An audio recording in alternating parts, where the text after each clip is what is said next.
Assalamualaikum warahmatullahi wabarakatuh. Baik, saya di sini akan menjelaskan materi tentang manajemen sumber daya manusia. Yang pertama, definisi dan fungsi manajemen sumber daya manusia. Manajemen sumber daya manusia atau MSDM adalah proses perencanaan, pengorganisasian, pengarahan, dan pengendalian aktivitas yang berkaitan dengan pengelolaan tenaga kerja dalam organisasi. MSDM berfungsi memastikan organisasi memiliki karyawan yang kompeten, termotivasi, dan produktif untuk mencapai tujuan perusahaan. Fungsi utama SDM yaitu yang pertama, perencanaan SDM, yang kedua, rekrutmen dan seleksi, yang ketiga, pelatihan dan pengembangan, yang keempat, penilaian kinerja, yang kelima, kompensasi dan penghargaan, yang keenam, hubungan industrial, yang ketujuh, keselamatan dan kesehatan kerja. Yang kedua itu perilaku karyawan. Perilaku karyawan merujuk pada tindakan, sikap, dan respon individu terhadap lingkungan kerja.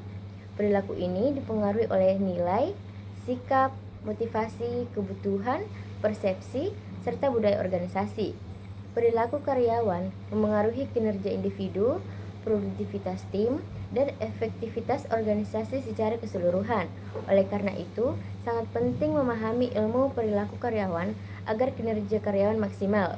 Dengan memahami perilaku karyawan, pemimpin dapat membangun komunikasi yang lebih intens dan dapat membangun hubungan emosional karyawan yang berdampak kepada kinerjanya.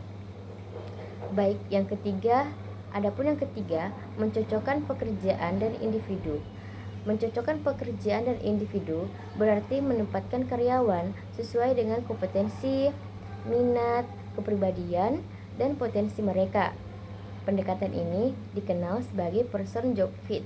Manfaatnya, yang pertama, meningkatkan kinerja, yang kedua, mengurangi stres kerja, yang ketiga, meningkatkan kepuasan kerja, yang keempat, menurunkan turnover. Adapun cara mencocokkan individunya yaitu dengan pekerjaan meliputi analisis jabatan, asesmen kompetensi, psikotes, wawancara mendalam, dan evaluasi potensi. Yang keempat ada konsep dan teori motivasi dasar. Motivasi dasar adalah dorongan internal dan eksternal yang memengaruhi intensitas arah dan ketekunan perilaku seseorang dalam mencapai tujuan. Teori motivasi dasar meliputi yang pertama, teori hierarki kebutuhan Maslow. Teori ini menjelaskan bahwa kebutuhan manusia tersusun dalam 5 tingkatan. Yang pertama, kebutuhan fisiologis, yang kedua, kebutuhan keamanan, yang ketiga, kebutuhan sosial, yang keempat, kebutuhan penghargaan, yang kelima, kebutuhan aktualisasi diri. Seseorang akan berusaha memenuhi kebutuhan tingkatan bawah sebelum bergerak ke kebutuhan di tingkat lebih tinggi. Adapun teori kedua, yaitu teori dua faktor Herbrecht. Herbrecht membagi faktor yang memengaruhi motivasi menjadi dua. Yang pertama, faktor higienis atau gaji, kondisi kerja, keamanan kerja, mencegah ketidakpuasaan. Yang kedua, faktor motivator, yaitu pencapaian, pengakuan, tanggung jawab, atau meningkatkan motivasi dan kepuasaan. Adapun teori ketiga, yaitu teori X dan Y McGregor. Teori X beranggapan bahwa karyawan cenderung malas, perlu diawasi, dan tidak suka mengambil tanggung jawab.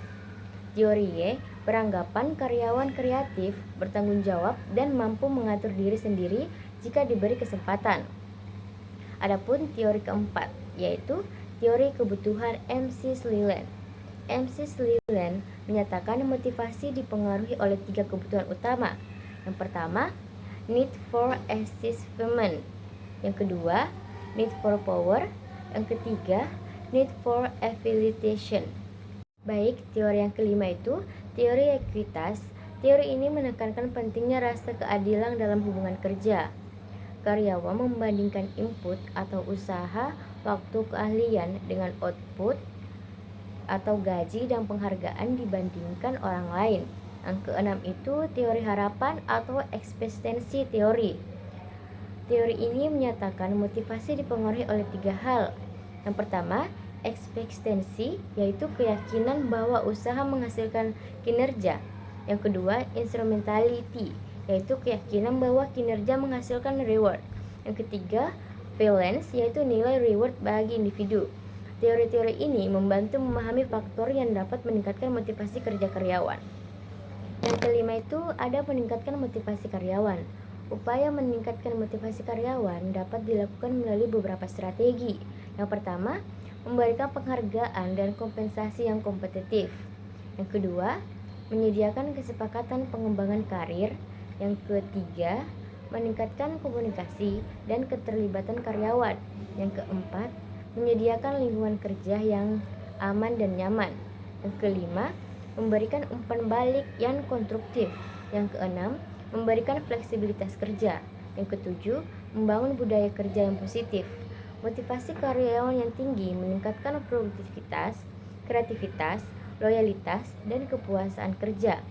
Demikianlah penjelasan saya mengenai manajemen sumber daya manusia. Saya akhiri dengan ucapan wassalamualaikum warahmatullahi wabarakatuh.